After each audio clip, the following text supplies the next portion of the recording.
Where are you now? Are you safe? I half shouted, seeking confirmation of Michael's well-being at the scene of the fire. However, on the other end of the phone, he responded with annoyance, saying, "What's with the sudden call? I'm at the office. You should know better than to call during work." He delivered this curt message and promptly hung up.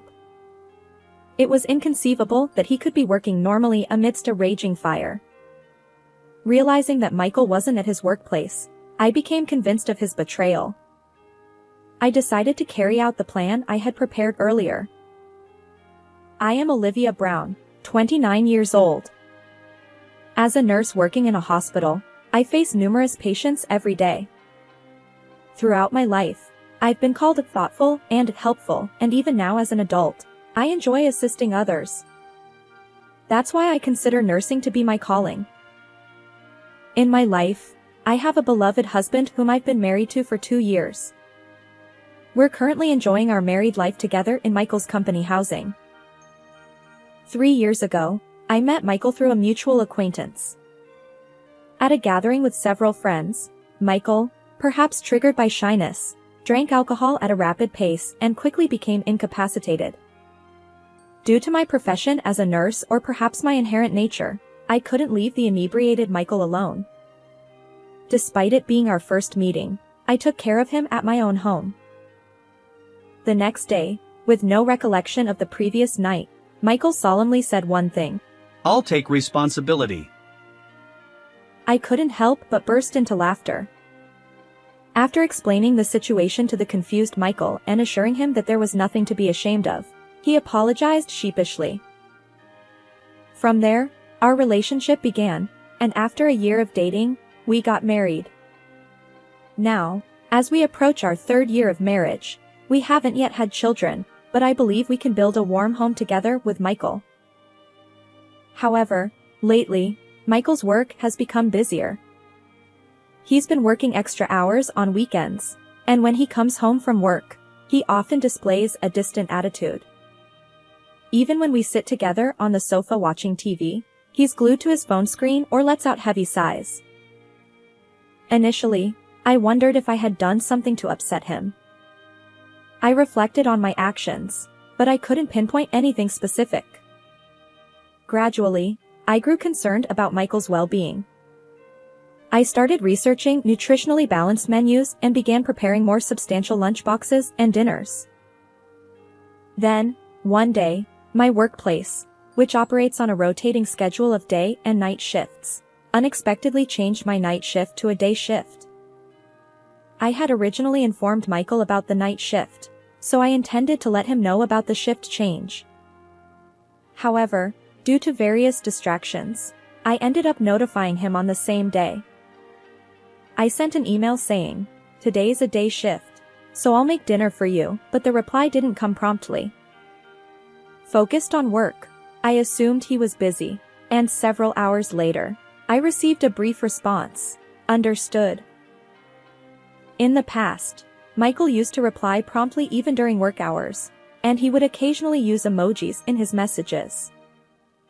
However, lately, he responds with just a single sentence. I wonder if his workload has increased or if this is a common occurrence after being married for 2 years. Feeling a bit lonely, I hurriedly bought ingredients from the supermarket after work, determined to prepare another nutritious meal today. The dish turned out well, and I proudly plated it, snapping a photo to post on my cooking account on social media. While I cook for Michael's sake, I've also come to enjoy sharing my culinary creations online. A few minutes after posting the photo, I received a notification. They're commenting again. One of my fellow food enthusiasts from the social media cooking community often leaves comments these days. It's a different kind of connection compared to my colleagues at work, and it brings me joy. As I continued with my activities, Michael returned home from work. I quickly reheated the meal, waiting to have dinner together. "Welcome back. Dinner is ready. Was it a busy day?" I greeted him. Michael, now changed into comfortable clothes, sat down looking tired. I served the reheated dishes. Yeah, thanks. Well, it was exhausting. But more importantly, you suddenly switched to a day shift, right? I nodded. Yes, a colleague had an urgent matter. Sorry for the late notice. We both sat down to eat. Michael continued. It's fine. Sometimes things change unexpectedly. But in the future, could you let me know earlier? I occasionally have plans to go out with coworkers. Got it. I replied. As Michael continued speaking, I noticed that he hadn't been eating much since earlier. Is the food not very tasty? I wondered if it didn't agree with his palate. Concerned, I asked, and Michael's fork froze midair. Then, with an awkward expression, he replied, Oh, no, it's not that. I just don't have much of an appetite. Sorry, I'll eat it for breakfast tomorrow. He chuckled nervously, thanked me, and promptly left for the bathroom. The half-full plate of food remained on the table. But deep down, I had a growing conviction. I followed Michael to the bathroom. Hey, are you feeling unwell? You've seemed off lately. I'm worried. Maybe you should see a doctor. Michael, rinsing his mouth while brushing his teeth, denied my concern with a smile. I'm fine.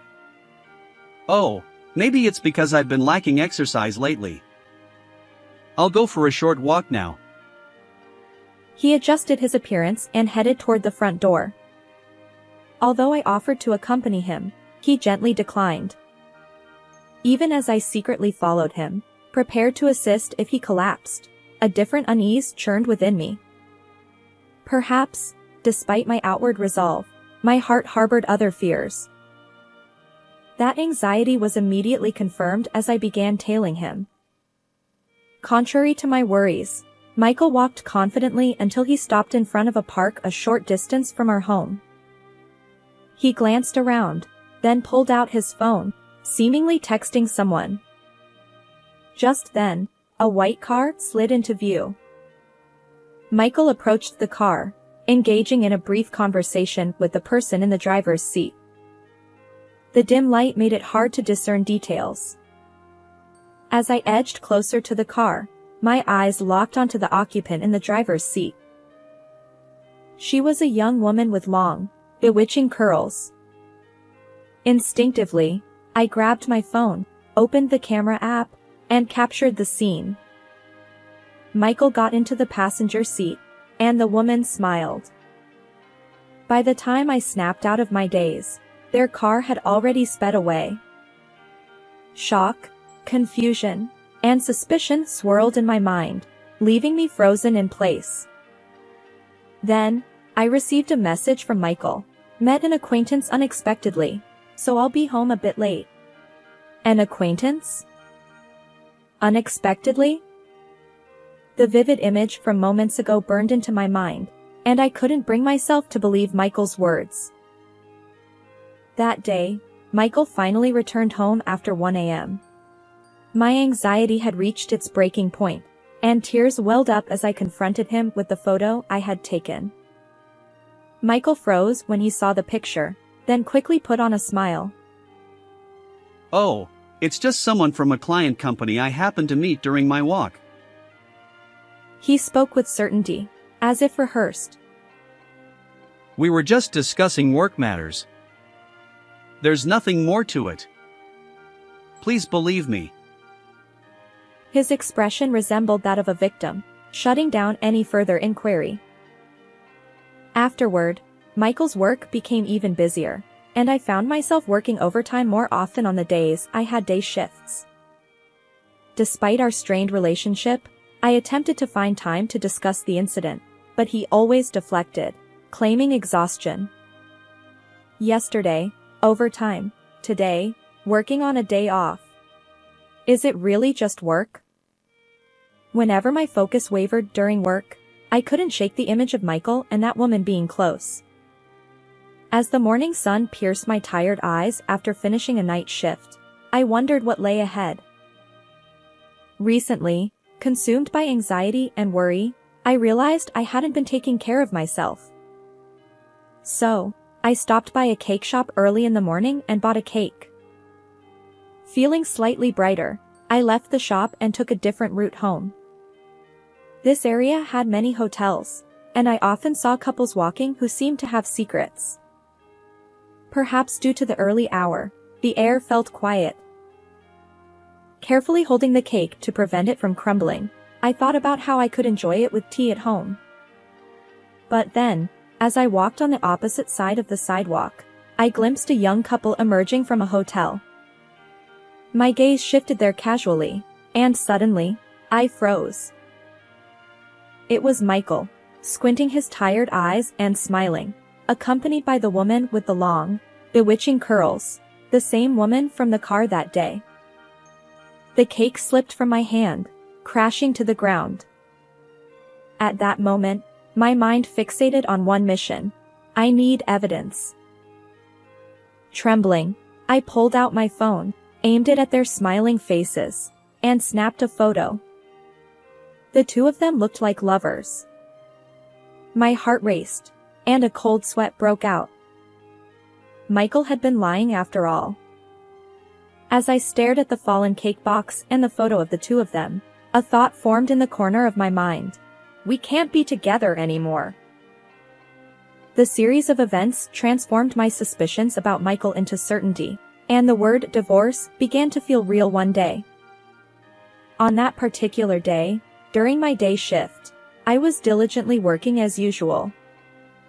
Just as I was handling a phone call, I heard the distant wail of fire truck sirens, passing through the neighborhood. It wasn't just one fire truck. There were 2 or 3, which made me worry that there might be a fire nearby. After finishing the call, I caught my breath, and 2 colleagues who had been in the patient's room returned, whispering, "It's scary, isn't it?" I asked if something had happened, suspecting trouble. One of my colleagues leaned in and said, "There's a fire at Company A. A patient we passed in the hallway mentioned it."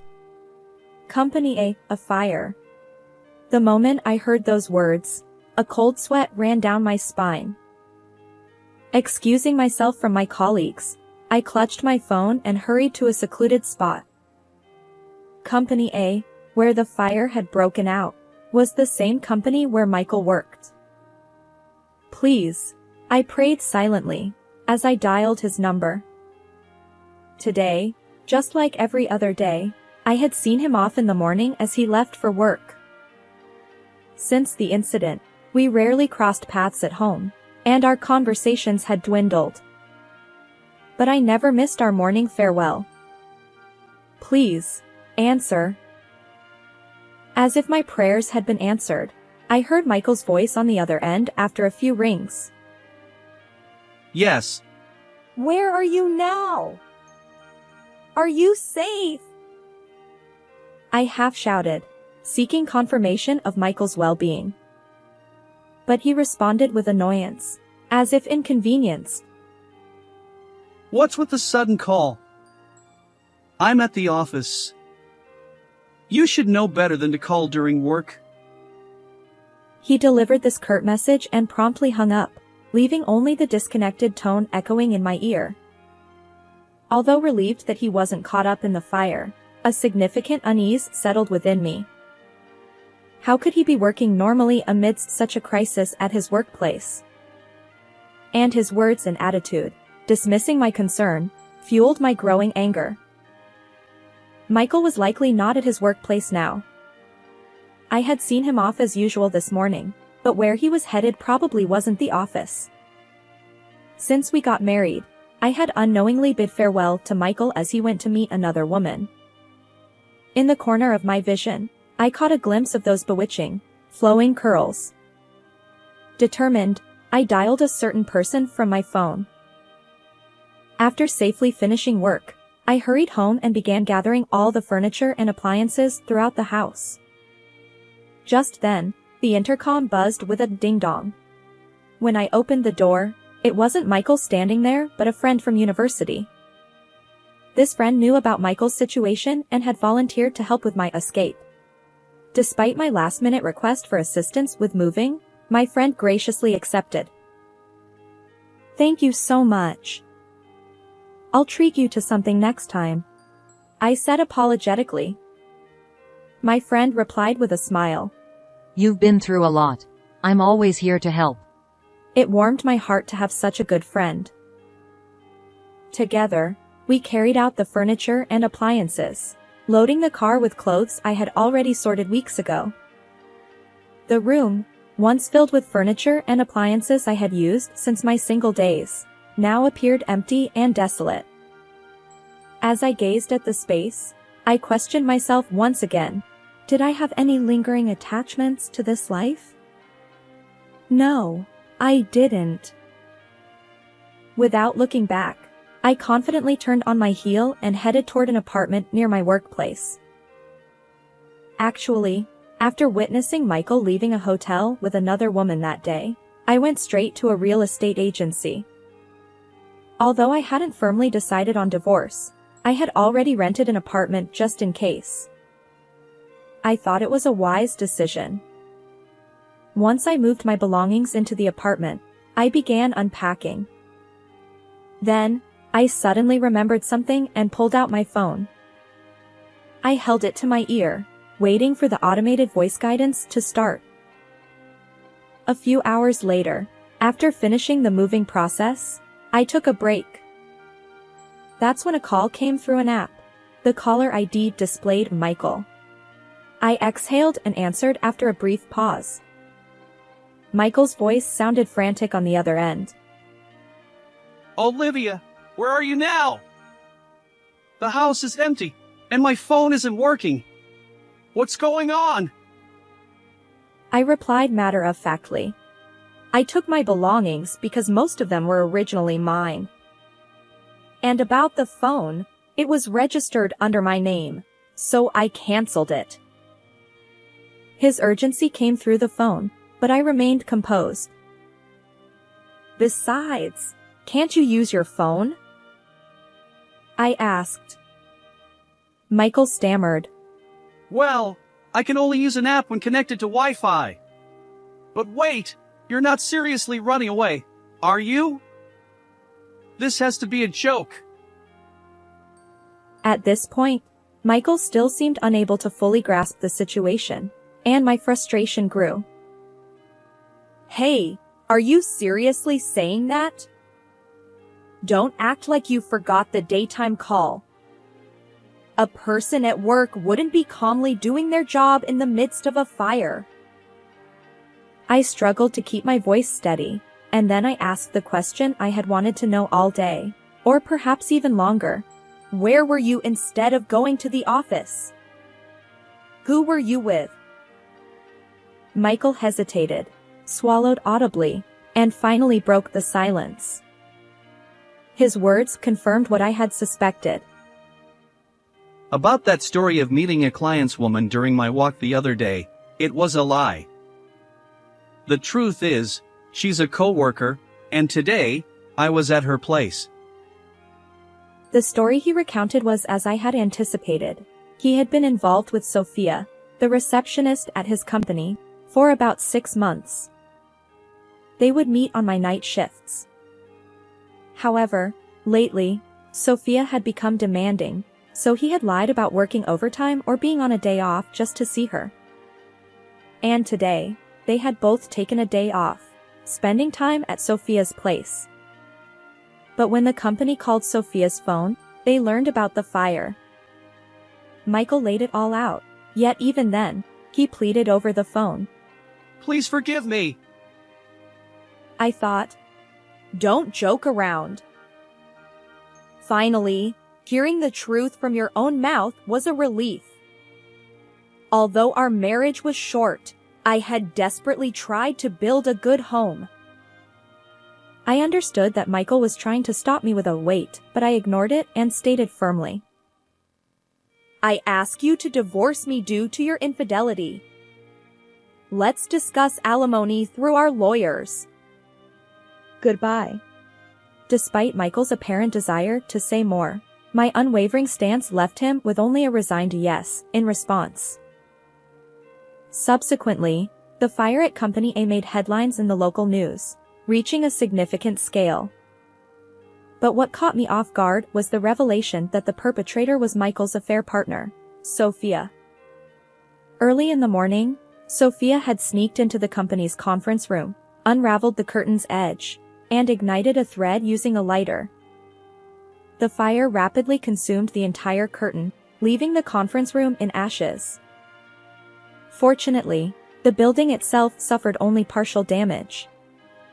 Surveillance footage confirmed Sophia's guilt.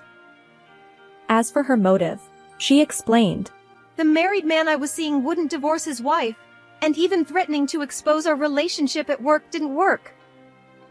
I felt this extreme action was necessary. Honestly, I couldn't understand why she would commit a crime just to win Michael. According to Sophia's colleagues, she often complained about feeling lonely. Did she believe that obtaining a married man, who seemed to have everything, would fill her own loneliness? But as I thought about it, I realized that feeling alone even when together with someone was far more painful. Since the divorce discussion, I hadn't directly contacted Michael, but we proceeded with the legal process through our lawyers. Amidst all this, I heard about Michael's situation at work.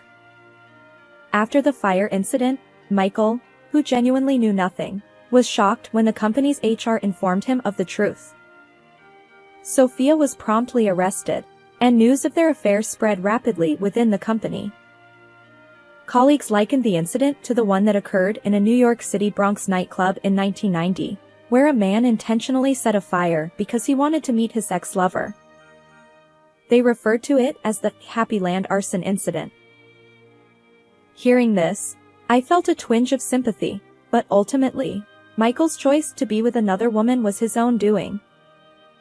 With that mindset, I calmly proceeded with the divorce, which went smoothly thanks to the incriminating photo I had taken with my phone. Additionally, Michael paid the alimony from his severance package. Having completely severed ties with Michael, I've been thoroughly enjoying my new apartment, which has become my cozy haven. Perhaps there were moments when I neglected myself, prioritizing caring for others. While continuing my nursing job, I've now carved out time for myself, especially relishing the joy of cooking, which had been my favorite pastime during my marriage. In the morning, I opened the window of my apartment, letting in the fresh air. As I glanced outside, I saw a family of 3 walking together, seemingly close. Strangely, I felt no regret at this moment. Instead, excitement about what lay ahead filled me. Just then, my phone buzzed, and when I checked the screen, I couldn't help but smile. The person I had connected with through my cooking account on social media had become a close friend since that incident. Today, we had plans to cook together. I replied to the message, "I'll be waiting," and immediately started preparing for our cooking session. How did you find this story? If you enjoyed it, consider subscribing to my channel. Until next time.